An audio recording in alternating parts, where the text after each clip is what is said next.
pagi sahabat Muardi Wae. Sampai jumpa lagi di acara hari ini. Kita akan berbicara banyak dengan pakar. Nah, hari ini kita akan berdiskusi tentang materi yang mungkin teman-teman belum begitu familiar ya. Tetapi harus tahu ya, karena memang kasus-kasusnya juga ada dan kita perlu tahu tentang bagaimana cara mendeteksinya. Hari ini kita sudah memanggil pakarnya, Dr. Adniana Nareswari, spesialis dermatovenerologis. Beliau adalah salah satu staf spesialis SPDV, dermatovenerologis di Muardi. Nah, di sini nanti akan membahas tentang tadi bagaimana cara mendeteksi dini dari kanker kulit. Kepada Dr. Adni, panggilannya benar Dr. Adni ya dok? Ya.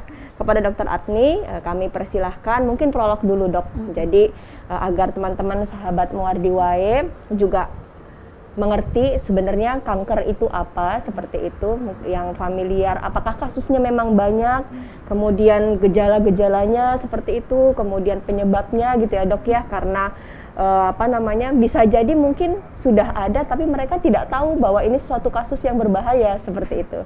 Baik, kepada Dr. Adni kami persilahkan. Ya, baik, terima kasih Dr. Amel. Perkenalkan, saya Dr. Adniana, SPDV. Kali ini kita sedikit ngobrol gitu ya dok, bincang santai aja mengenai kanker kulit gitu. Jadi mungkin belum banyak nih dari Sobat Muardi yang cukup familiar dengan kanker kulit ini. Kadang ada yang mungkin bingung, kanker, tumor, apa sih bedanya gitu ya sebenarnya. Jadi kanker, tumor itu sebenarnya kalau di kita sendiri tumor itu adalah segala benjolan yang ada pada kulit gitu ya. Kemudian nah tumor ini pengertian luas ya, bisa dibedakan lagi menjadi ada tumor jinak, ada tumor yang ganas. Nah, tumor ganas itulah yang dinamakan sebagai kanker kulit gitu ya dok ya. Jadi kanker kulit itu adalah suatu kelainan kulit yang ganas yang berasal dari sel-sel yang seharusnya tumbuh normal, kemudian dia karena gangguan tertentu gitu ya, tumbuh berlebihan, berproliferasi secara tidak terkontrol, sehingga menyebabkan suatu kanker kulit gitu ya dok. Penyebabnya mungkin hampir sama seperti kanker yang lain, terjadinya kompleks gitu ya, suatu proses yang kompleks gitu. Jadi banyak faktor yang memicu baik dari dalam atau dari luar. Dari dalam tentunya ada faktor genetik yang berpengaruh dok gitu. Jadi memang ada orang-orang tertentu yang secara genetik sudah memang memiliki bakat untuk muncul kanker kulit pada tubuhnya. Kemudian juga ada yang namanya kelompok risiko tinggi nih dok yang bisa terkena kanker kulit ini, seperti misalnya yang pertama adalah ras Kaukasian yang kulitnya Eropa itu ya, yang kulitnya terang gitu ya, biasanya skin type 1 atau 2 atau 3 gitu, kulitnya terang, rambutnya blonde, matanya warna hijau atau biru gitu, dia memang memiliki risiko yang lebih tinggi untuk terkena kanker kulit. Kemudian yang kedua adalah jenis kelamin. Dikatakan bahwa laki-laki ternyata memiliki risiko yang lebih tinggi nih dok untuk terkena kanker kulit dibandingkan perempuan. Kemudian yang ketiga, kelompok risiko tinggi adalah usia. Tentunya dikatakan ada yang bilang lebih dari 60 atau 65 tahun dia memiliki risiko yang lebih tinggi untuk terkena kanker kulit. Dan yang keempat adalah terkait genetik tadi juga, riwayat keluarga dengan kanker gitu, terutama adalah kanker kulit gitu. Jadi orang-orang yang memang ada riwayat pada keluarganya yang pernah mengalami kanker kulit itu memang harus lebih aware gitu ya, karena mereka memiliki resiko yang lebih tinggi untuk mengalami kanker kulit juga gitu. Juga pada orang-orang dengan kondisi imunosupresi, misalnya HIV/AIDS atau pasien-pasien transplantasi organ dan lain sebagainya itu dok. Kemudian itu tadi faktor dari dalam ya dok ya, yang kita tidak bisa kendalikan, tidak bisa dimodifikasi gitu ya. Namun juga ada faktor dari luar atau lingkungan yang sebenarnya bisa kita hindari. Salah satu upaya pencegahan yang bisa kita lakukan gitu ya. Jadi dikatakan bahwa salah satu pemicu tersering dari luar adalah sinar UV gitu, baik UV alami dari sinar matahari atau UV buatan. Banyak ya dok sekarang alat-alat sinar UV gitu, atau alat medis yang dari UV atau gitu, bed tanning gitu kan, ada orang-orang untuk tanning untuk menggelapkan kulit gitu. Gitu ya. Kemudian kanker kulit macamnya ada banyak sekali, namun secara umum memang kita bedakan saja kanker kulit yang melanoma yang asalnya dari sel pigmen atau melanosit, dan yang kedua adalah yang non melanoma, Dok. Kalau non melanoma itu contohnya adalah karsinoma sel basal atau basalioma dan juga karsinoma sel squamosa.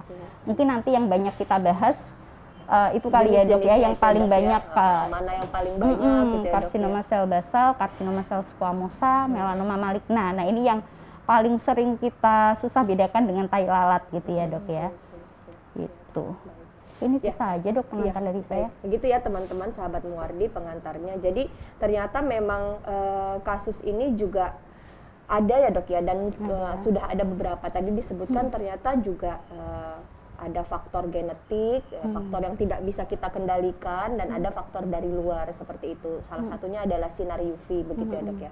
Berarti kalau misalnya mereka-mereka yang kerjanya di luar terpapar sinar matahari seperti itu lebih berpotensi ya, Dok ya? Iya, sayangnya begitu. Walaupun secara ras kita tidak ya, namun secara lingkungan kita cukup beresiko juga, karena kita kan di Indonesia ya, Dok ya, di dekat garis khatulistiwa dengan iklim tropis yang mendapatkan sinar matahari sepanjang tahun gitu ya, tentunya memang sulit dihindari juga ya, apalagi memang ada orang-orang tertentu atau kelompok tertentu yang diharuskan bekerja dengan paparan sinar matahari berlebih gitu. Yang penting kita tahu bagaimana cara memproteksi diri kita dari paparan sinar matahari yang berlebih gitu ya, Dok. Kemudian kalau untuk mendeteksi nih, Dok, jadi kapan saya ini curiga bahwa ada sesuatu yang berbeda di kulit saya ini merupakan sesuatu yang biasa saja, misalnya ini hanya tahi lalat biasa seperti itu, atau kemudian ini memang sesuatu yang saya harus ke dokter kulit nih seperti itu. Karena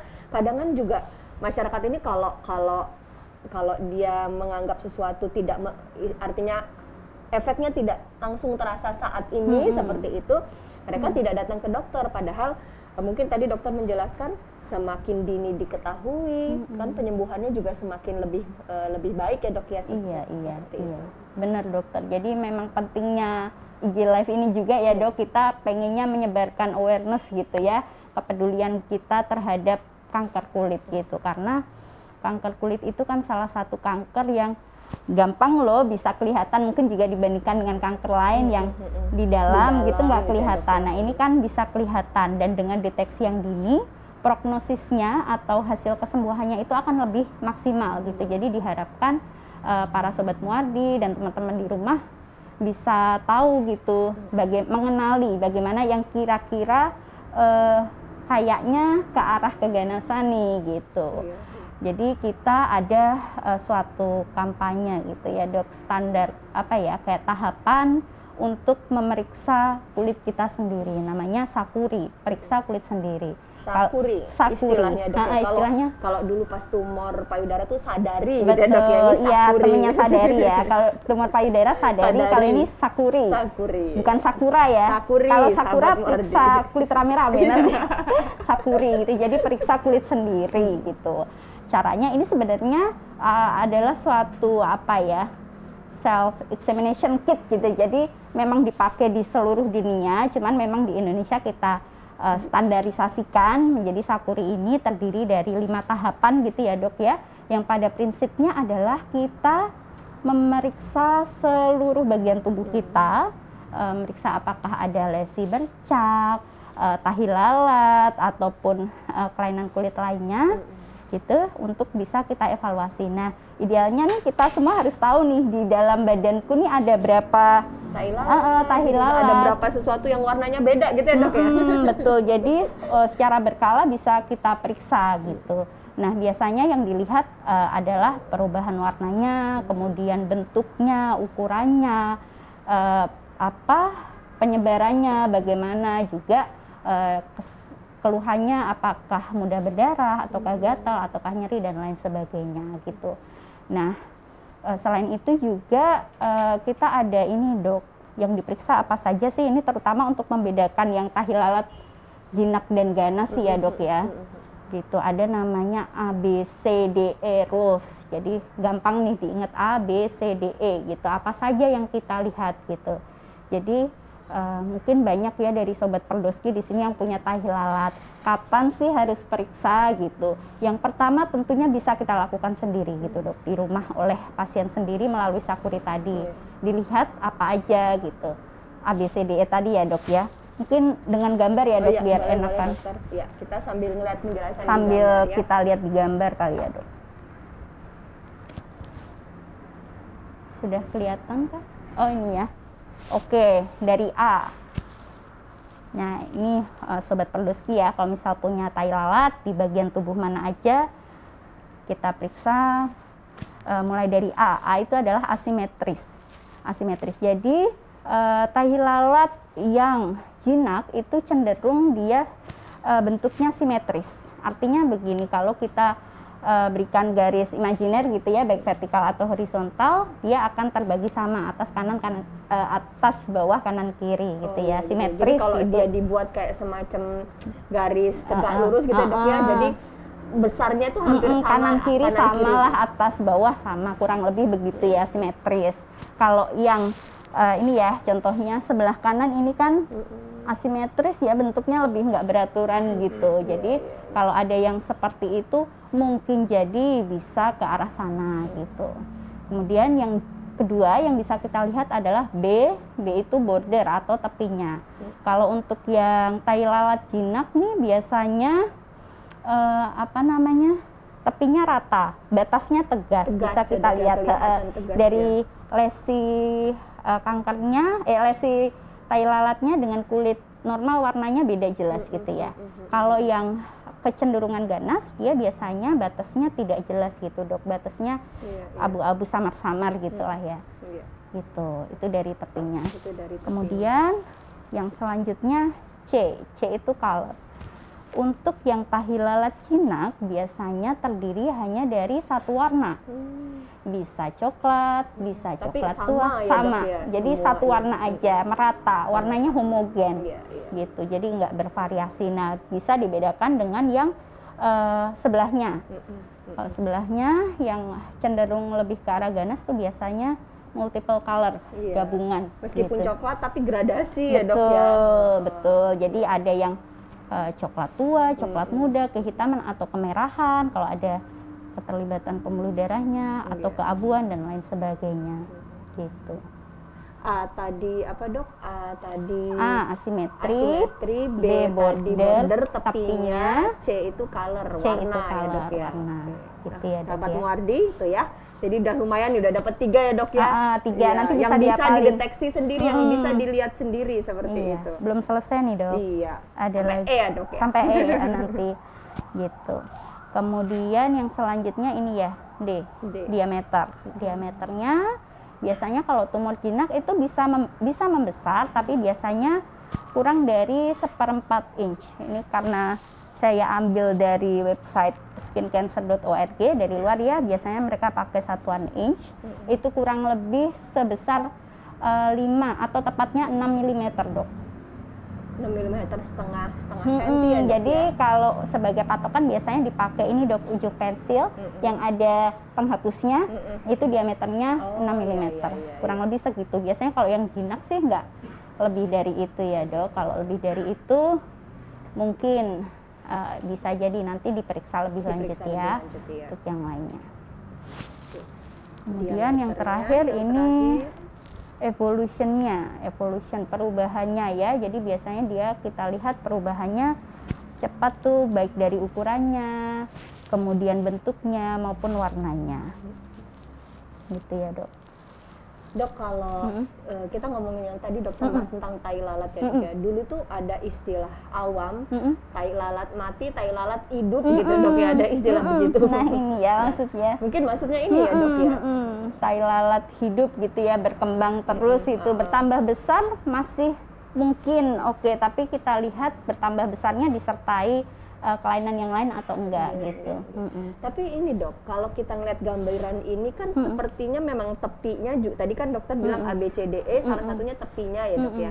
Tepinya itu tidak tidak rata tadi ya Tidak kita lihat. rata. Tapi ada Tidak dok tai jelas. lalat yang hidup dia memang volumenya membesar gitu. Jadi volumenya membesar, Ukurannya batasnya memang membesar. kelihatan tegas. Tapi saya tidak tahu karena pernah lihat orang seperti itu, Oke. apakah di saat di permukaan kulitnya itu batasnya tidak tegas atau tidak. Tapi yang tampak itu benjolannya itu Oke. tetap juga harus diperiksa seperti itu ya dok Iya, ya. oke. Itu kan tadi dengan periksa sendiri gitu ya. iya. Namun apabila suatu waktu, aduh ragu nih, ini warnanya sama apa enggak ya? Menurutku kok udah agak beda-beda warnanya. Nah, boleh kalau misal ada keraguan itu silahkan dikonsultasikan kepada dokter spesialis kulit yang terdekat. Karena tentunya kita akan melakukan pemeriksaan lebih lanjut dok. Biasanya kita bisa gunakan namanya dermoskop. Dermoskop itu kayak stetoskopnya mungkin dokter kulit ya. lain gitu ya, itu Dokter stetoskopnya kulit kita namanya pakai dermoskop dermoskop gitu. Jadi itu suatu alat. Kebetulan saya bawa dok.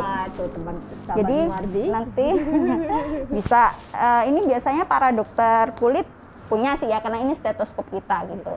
Jadi alatnya seperti ini, dia cara kerjanya kayak kaca pembesar gitu dok. Dia bisa melihat struktur kulit yang lebih dalam gitu. Jadi misalnya ABCDE-nya tadi yang mungkin nggak terlalu jelas, Waktu pakai pas ini saat bisa jelas. dengan kontak mata langsung nggak Iya. begitu jelas, dengan ini lebih jelas gitu ya, Iya, dok ya. dan ini non invasif, kemudian simple gitu ya, mudah digunakan kalau dermoskop ini. Berarti ada sinarnya itu dok? Iya, ada. Nanti ada ya, bisa dok? ada sinarnya Oh, gini, iya. jadi bisa kelihatan strukturnya lebih jelas gitu. Baik, iya, baik dokter. Nah, terus nanti kalau misal dari dermoskop ternyata masih belum jelas, kan masih ada kemungkinan ya dok ya, karena penyakit kulit itu ada ribuan dan Iya, bisa iya. saling mirip gitu ya dok. Biasanya kita lakukan pemeriksaan yang standar, gold standarnya. Baku emasnya itu biasanya kita ambil sampel untuk pemeriksaan histopatologi. Jadi Nah, dari diambil situ ininya, diambil apa? kulitnya. Jaringannya Iya, situ jaringan ya, dok, ya. kulitnya. Kemudian diperiksa gitu dok, biar apa namanya Lebih jelas bisa ya, lebih jelas sel-selnya ya, apa selnya gitu. apakah jinak, apakah sel ganas katanya dok ya. Iya, benar dokter. Ya dokter, ini kayaknya sudah ada yang bertanya, iya pertanyaan di Instagram. Tapi sebelumnya kita sapa dulu dok. Ini sahabat Muardi Wae dari Magetan, Mbak Wina Asri. Terima kasih Mbak Wina sudah join. Kemudian ada beberapa juga teman-teman. Ya, kita lanjut ke pertanyaan ini dari Dewana Arya. Dok, ada tai lalat ukuran besar, apakah bisa jadi tanda kanker kulit? Oke, Nih, dok. siap. Iya. Ukuran nih, Dok. besar, Iya. besar itu ini ya, apa namanya, relatif Iya, ya. iya. Cuma tadi pakai apa patokannya dok? tadi ya. Ujung ini pensil itu Ujung dok, yang pensil ada kurang lebih penghapusnya seperti ya? itu, Iya, iya, dok. 6 mm. Kalau misalnya lebih dari itu, masih mungkin juga sebenarnya jinak. Kita lihat tanda-tanda yang lain juga. ABC, ABCDE tadi AB ya, dan DE-nya. Oke. ABC dan E-nya ya. Diameternya mungkin lebih besar dari 6 mili, coba periksa tanda yang Iya, lainnya. asimetrinya tadi apakah dia tadi sama besar atau tidak, kalau sudah dibuat garis, kemudian tadi tepinya, warnanya, tadi apa itu dok? Aduh saya lupa Ayah, tadi. apa, dok? Ayo, ada betek-betekan ini. Evolution, jadi Evolution. perubahannya itu ya dok ya. Tuh saya dibetek sama teman-teman. Oke gitu ya, Dewana Arya ya. Jadi tadi kita ada cara, ada A, B, C, D, E. Jadi kalau misalnya tadi diameternya memang sudah besar, tadi dokter Adni menyampaikan mungkin lebih dari ujung penghapusnya pensil itu, coba dilihat A-nya, B-nya, C-nya, dan E-nya gitu ya. Nanti dilihat lagi kalau tadi belum dengerin, nanti Di save kan siarannya ya dok bisa, ya, iya, nanti bisa dilihat lagi. Kemudian ini ada pertanyaan lagi dok dari Lavira Cela. Dok, saya punya eksim di kaki, gatal-gatal terus dan kadang sampai luka. Apakah ini bisa memicu kanker ya dok? Kemudian bagaimana mengatasinya dok dan tidak sembuh-sembuh seperti itu? Ya dok, eksim ini kayaknya famili ini Iya, dok, eksim istilah ya. yang familiar buat masyarakat umum. Meskipun Kapan-kapan nggak kita tahu itu bahas eksim ya, atau banyak bukan. banget nih eksim. Nah ini harus dipastikan eksim juga dulu Iya, ya. Eksim seperti tuh itu. kadang persepsi kita sama pasien tuh berbeda. Ini saya anggap eksim ini adalah kalau di bahasa kita dermatitis gitu ya dok ya, dermatitis, peradangan pada lapisan dermis. Eksim ini namanya dermatitis pasti sifatnya kambuhan. Kambuhan yang bisa kita lakukan adalah mengontrol faktor pemicunya Pemicunya, gitu. ya, Jadi supaya tidak muncul kembali ya harus kita kontrol tuh faktor pemicunya. Berarti dia harus kenal dulu apa pemicunya iya, ya dan dok harus ya mulai dititeni. Saya muncul eksim kalau apa nih? Eksim tuh juga bermacam-macam, ada banyak banget. Ada eksim atopi, ada neurodermatitis itu yang biasanya dipicu oleh stres. Kemudian ada dermatitis numularis, biasanya bentuknya bulat-bulat kayak koin gitu. Nah ini memang seharusnya dikontrol gitu ya dok. Berarti ini kalau saya baca masih sering kambuh ya sampai luka gitu. Karena digaruk gitu ya dok ya sampai luka gitu. Nah proses penggarukannya itu sendiri bisa micu kanker nggak sih dok? Oke. Ya, jadi memang ada luka kronis itu memicu kanker dok. Tapi kalau ini enggak, ini kan eksim ya, peradangan gitu yang dia bisa sempat sembuh gitu ya. Jadi enggak luka terus gitu. Kecuali pada biasanya kalau yang bisa memicu kanker itu luka kronis yang lama yang memang tidak diobati, tidak sembuh-sembuh. Contohnya adalah misal luka pada tungkai, ulkus stasis, atau luka bakar gitu juga bisa dok. Atau bisa juga pernah saya ketemu kasus di sini juga, dia ulkus karena penyakit kusta dok, karena memang tidak dirawat, tidak diobatin, akhirnya menjadi kanker squamous cell carcinoma gitu. Jadi ya sebaiknya kalau ini saran saya tetap diobatin dan dikontrol untuk faktor pemicunya gitu. Tapi kalau untuk eksim enggak ya kalau ke arah kanker gitu, karena tentunya untuk menjadi suatu kanker itu bukan proses yang semudah itu juga, ada banyak faktor multifaktor tadi ya dok ya. Seperti itu ya. Begitu ya Mbak Lafira Cela. Ini ada pertanyaan lagi, sebelumnya kita sapa dulu dok dari Nganjuk. Halo Nganjuk, terima kasih sudah hadir, terima kasih sudah bergabung. Ini dari Mita Agnia. Pagi dok, apakah benar ada aplikasi di smartphone yang digunakan untuk deteksi dini kanker kulit? Di aplikasi-aplikasi ini udah lumayan banyak sekarang ya, banyak dok, ya? banget ya aplikasi, mungkin ada ya, cuman kita kan juga harus pilah dan pilih gitu aplikasi yang memang dia akurat atau tidak gitu. Banyak sekali ya sekarang untuk mendeteksi kanker kulit gitu. Itu mirip-mirip Sakuri juga ya secara subjektif. Tapi ya. dia ini kan mungkin ya dok ya, dia apa namanya, dia buat dalam bentuk digitalisasi gitu ya dok ya ininya seperti itu. Bisa untuk deteksi awal gitu ya. Kalau ada kecurigaan tetap sebenarnya untuk penegakannya kan harus di ini ya melalui biopsi tadi ya, histopatologi kalau untuk menegakkannya gitu. Dari klinisnya, kemudian dari dermoskopnya, dan dari histopatologi gitu. Atau tadi dengan ABCDE tadi juga sudah ini ya dok ya, artinya sudah cukup membantu walaupun mau pakai gitu. aplikasi tetapi yang self assessment tadi, yang meriksa diri sendiri tadi dengan ABCDE bisa dipraktekkan seperti itu ya. Mungkin membantu aja ya dok, karena biasanya di aplikasi kan ada gambarnya, oh iya nih nyamain gitu, membantu. Iya. Baik begitu ya Raditya, terima kasih pertanyaannya. Selanjutnya ada pertanyaan lagi dari Pinky Laurenza. Dok, izin tanya, saya sering muncul herpes di seluruh badan. Tidak sekali dua kali herpesnya, seperti muncul ruam bakar.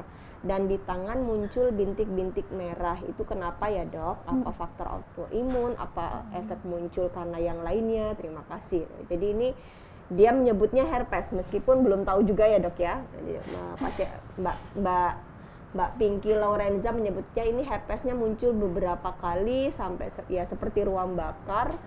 Itu kenapa kira-kira dok? Seperti itu. Oke, herpes ya, ini sekali lagi kita harus menyamakan persepsi juga nih dok. Herpes yang dimaksud kalau memang herpes itu kan saya nangkepnya herpes zoster ya dok, ini karena ada ruam rasa seperti terbakar gitu ya dok.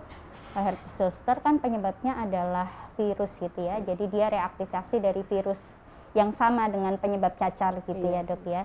Jadi biasanya muncul karena kondisi yang imunnya sedang tersupresi gitu ya, capek, lelah, stres, kemudian pasca vaksinasi, setelah sakit dan lain sebagainya, atau kondisi menderita penyakit tertentu gitu bisa ya dok ya. Kemudian yang biasanya, nah ini menarik dok, herpes ini pasien-pasien tuh banyak banget yang keliru sama dermatitis venata dok, tomcat. Iya, karena sama-sama panas juga. Tomcat ya dok, ya digigit karena, tomcat. Bukan digigit ya sebenarnya. Sebenarnya bukan digigit ya dok. Bukan digigit. Jadi banyak loh dok binatangnya dok. Nah makanya ini kan sering ya, berapa kali nih? seluruh badan, tidak sekali dua kali. Iya, Nah, tidak sekali dua kali ya. Berapa Jadi agak kali? tanda tanya juga ya. Kalau yang lebih sering seperti ini mungkin bisa jadi karena hewan itu, gitu ya, bisa Tapi nggak jadi. ketahuan mungkin ya dok ya pas saat tidur kah gitu ya Iya, dok untuk ya. memastikan sih ya sebaiknya dikonsulkan ke dokter kulit gitu. Nah, tadi apa dermatitis venenata ya dok, gambarannya karena memang mirip dengan herpes zoster karena kadang ada pelentingnya, nanah, ada gitu ya, melepuhnya, Dok. terus ada rasa panas gitu. Tapi yang harus pasien tahu sebenarnya sangat berbeda dan terapinya pun berbeda Yang gitu ya. satu virus, Yang satu virus, satunya dia kan karena cairan hewannya dok, bukan karena gigitannya ya. bukan digigit berarti salah itu istilah digigit ya. Jadi dia termasuk dermatitis kontak iritan. Iritannya tuh ya cairan dari hewannya dari itu. Kan hewannya oranye hitam ya dok ya. Betul, betul. Yang oranye hitam itu. Biasanya munculnya lebih ke pagi hari tuh bangun tidur tahu-tahu gatel, terus lukanya biasanya linier dok karena kita garuk. Kalau herpes itu pelentingnya dia ini apa sesuai dermatom tuh lokasi tertentu aja. Ya. Misal hanya di asimetris di lengan atas aja atau lengan bawah aja atau sebelah wajah gitu.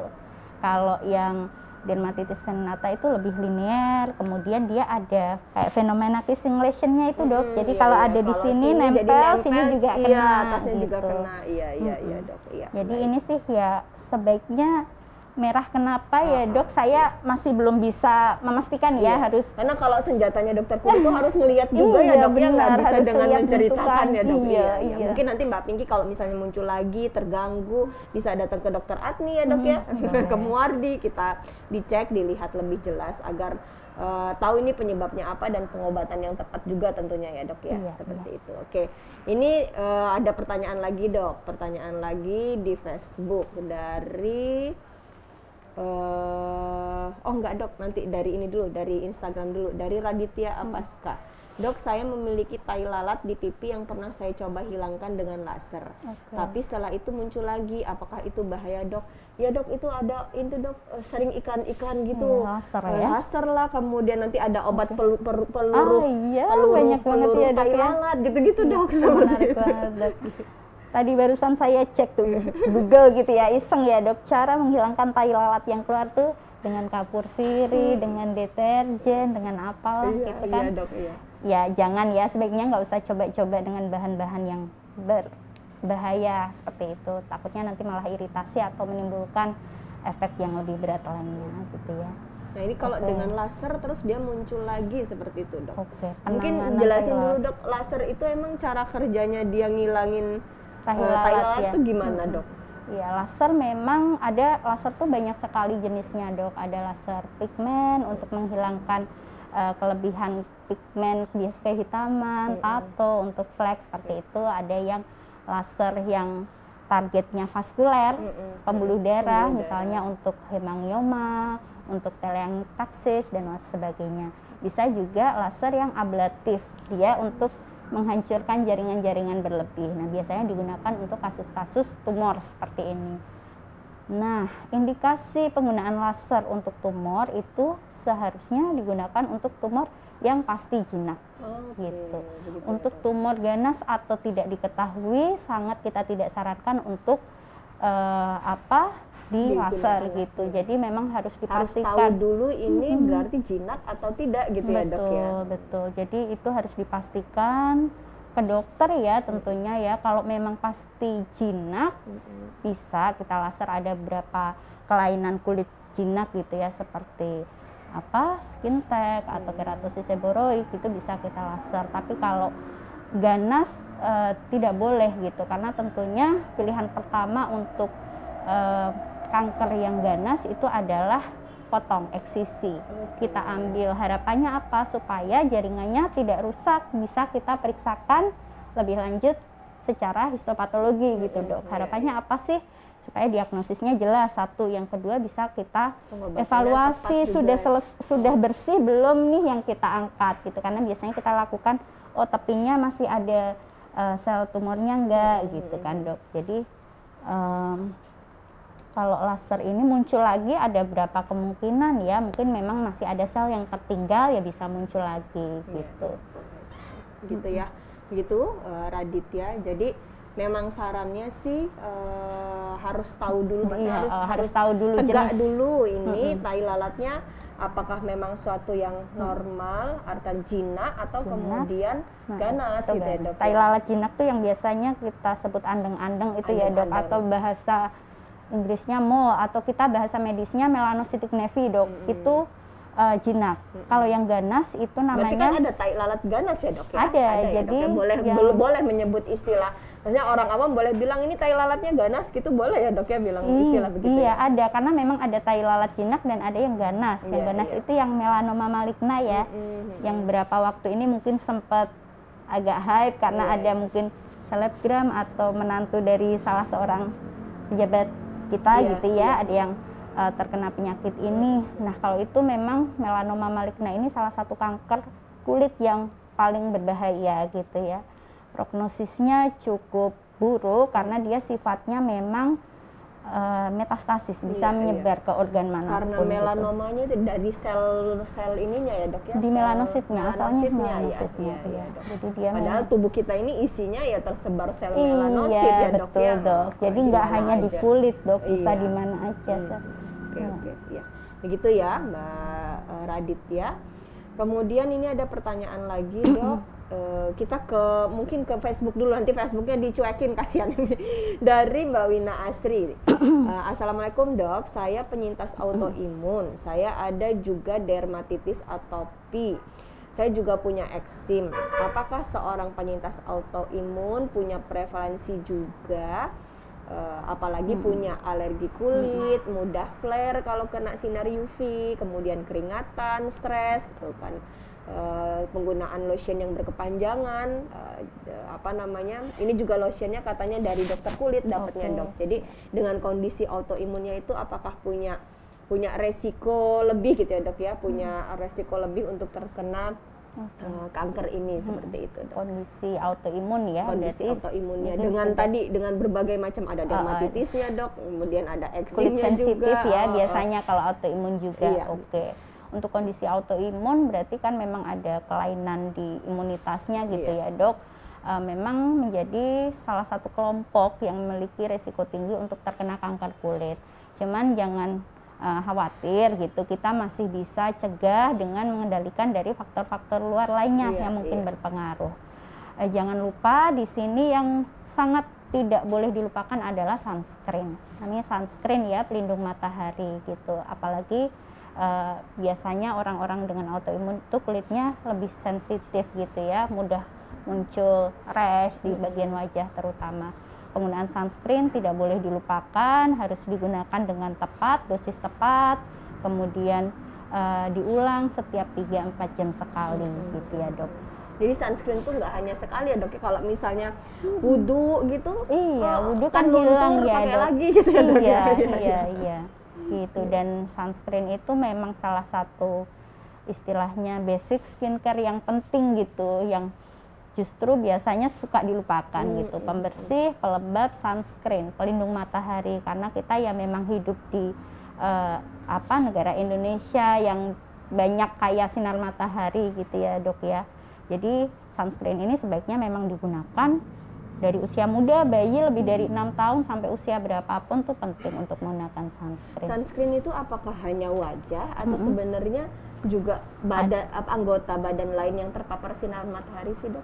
Iya, untuk anggota badan juga bisa, kecuali memang kita punya maksud untuk berjemur gitu ya. Untuk kan kita sinar matahari juga penting kan ya dok untuk kita gitu. Jadi menurut literatur sih untuk memaparkan kulit kita 20% dari keseluruhan body surface area saja sudah cukup gitu ya. Dan untuk wajah, karena wajah ini adalah lokasi tersering munculnya kanker kulit, jadi sebaiknya dihindari. Kalau mau dipaparkan tangan atau kaki gitu ya. Apalagi yang perawatan kan sayang ya dok ya. Pakai sudah perawatan terus dipapar sinar matahari. Iya. Gitu ya. Jadi perlu ya dok ya sunscreen ini, dan kemudian diulang gitu ya. Dia luntur kena air ya pakai lagi gitu ya. Bahkan tadi sampai 3-4 jam sekali ya dok ya. Baik. Ya, terima kasih dok. Ini ada pertanyaan lagi dok dari Marsha Aluna. Ya. Dok, saya memiliki tai lalat yang muncul ketika dewasa. Apakah itu normal atau harus diwaspadai? Oke, tahi lalat yang muncul dewasa. Oke, Jadi tai lalat mungkin itu sebelumnya nggak ada gitu ya dok ya, udah kayak gitu pas dewasa muncul nih. Jadi kita evaluasinya dari awal ya, bukan dari yang E. Jadi ini tahi lalat awal nih, kita evaluasi dari ABCD-nya dulu, kita lihat gitu. Apakah normal atau harus diwaspadai, ya harus dilakukan pemeriksaan dan screening secara teratur gitu ya. ABCDE tadi ya dok ya. Oke, ya baik begitu ya Marsaya. Jadi tadi sudah dikasih tahu caranya untuk mendeteksi dini secara pribadi ya, self assessment pakai ABCDE. Nanti boleh diulang lagi ya atau dilihat lagi siaran kita, mudah kok. Oke, kita lanjut ke pertanyaan berikutnya dari Giselle Tere. Dok, sejak usia 17 tahun di ketiak saya ada tai lalat kecil-kecil banyak sekali. Ada yang seperti menyambung, ada yang terpisah. Apakah ini berbahaya, Dok? Apakah ini kanker? Jadi ketiaknya ada kecil-kecil, Dok.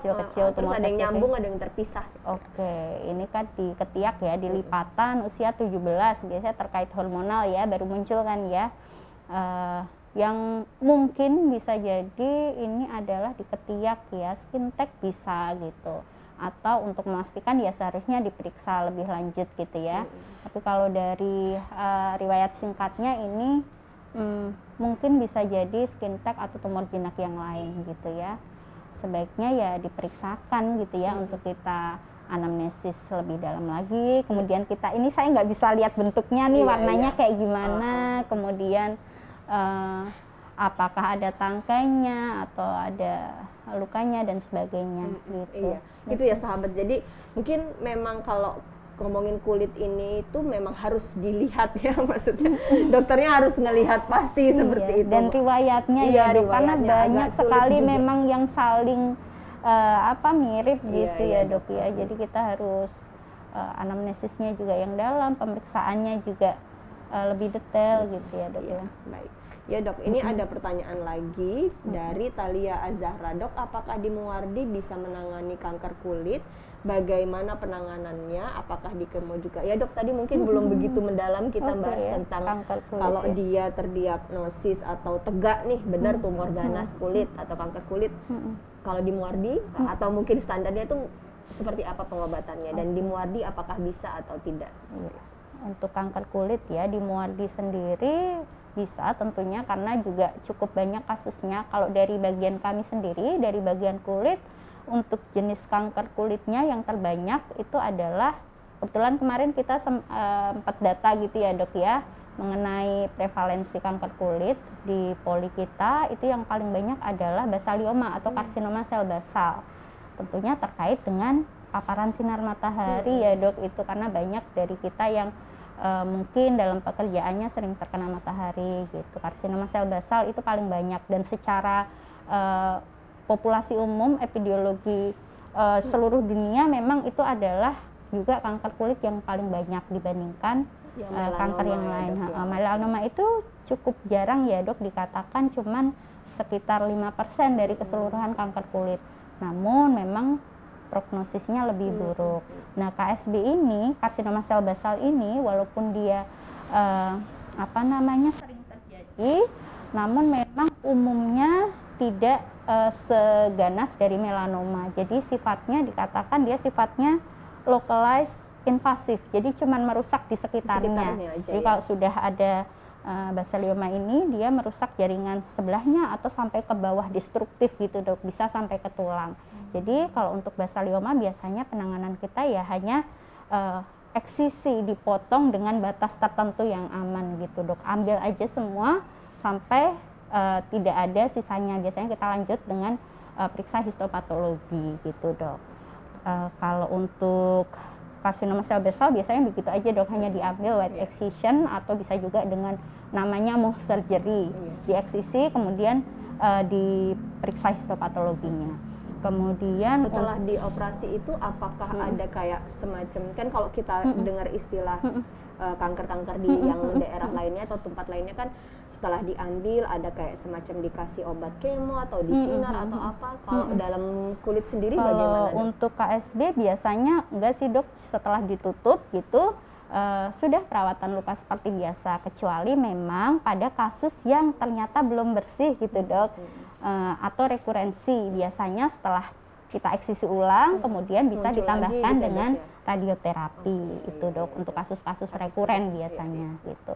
Kalau untuk karsinoma sel squamosa juga hampir sama dengan basalioma tadi, white excision.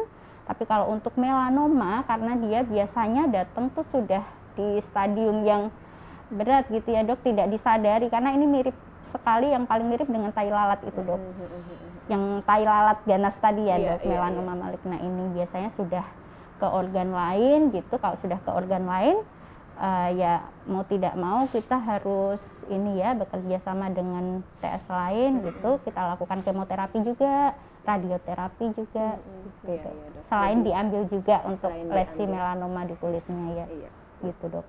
Begitu ya, Martin Pardana ya. Jadi memang harus tahu dulu ini jenis tumor ganasnya yang mana ya dok ya, kanker kulitnya yang mana, seperti itu, baru kemudian nanti menyesuaikan untuk terapinya. Yang jelas di Muardi bisa dilakukan, dan tadi seperti dokter Atni sampaikan, yang paling banyak yang tumor ganas atau kanker yang basalioma atau sel basal gitu ya dok ya, kalau yang ditemukan di Poli Muardi.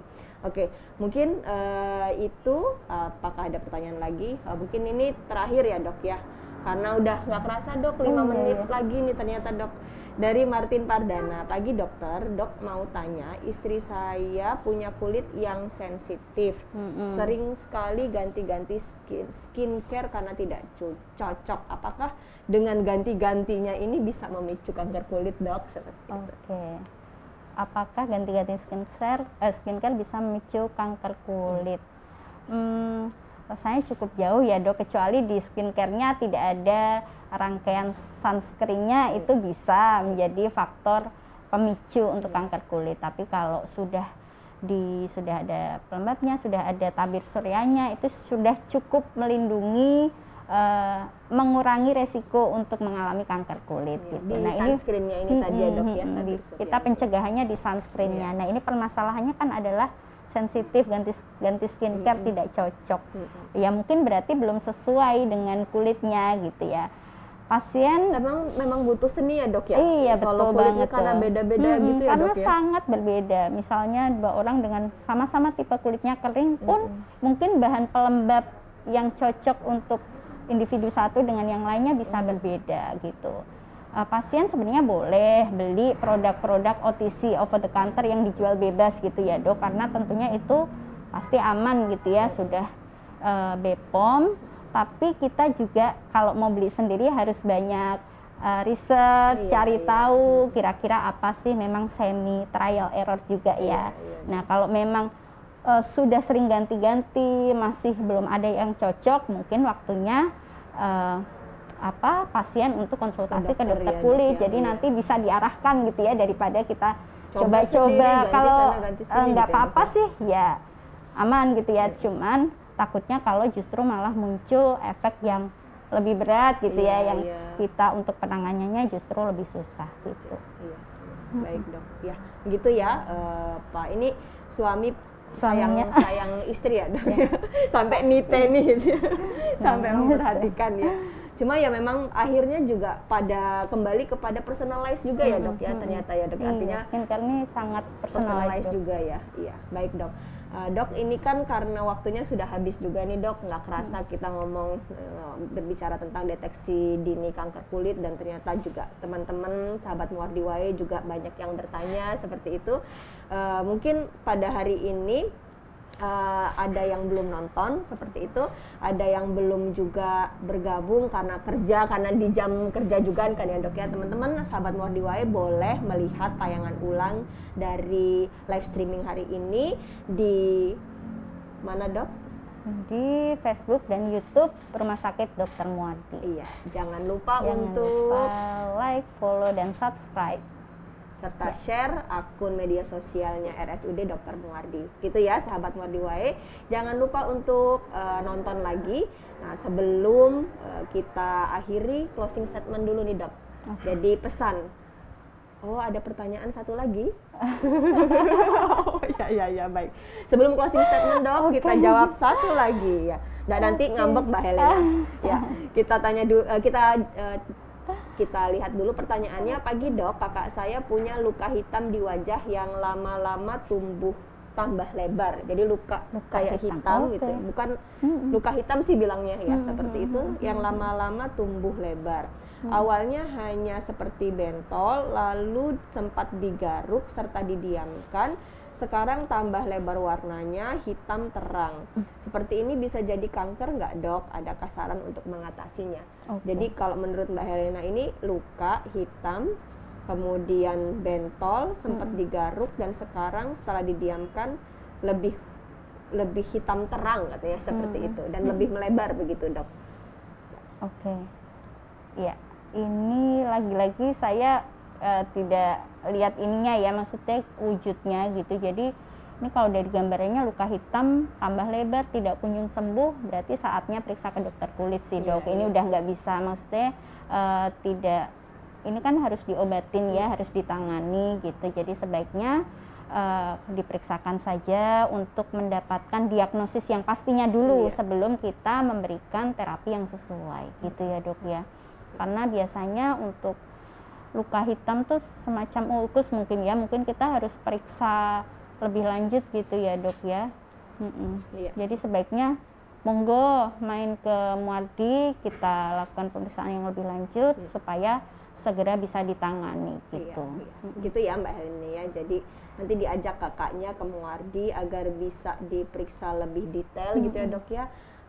Berharapnya sih, maksudnya bukan sesuatu yang ganas, bukan sesuatu yang gawat, setidaknya tahu lebih dini. Pengobatannya malah lebih ini ya, Dok ya. Kesembuhannya juga malah lebih baik gitu ya, Dok ya. Ya, begitu Mbak Helena, kita closing statement dulu nih, Dok.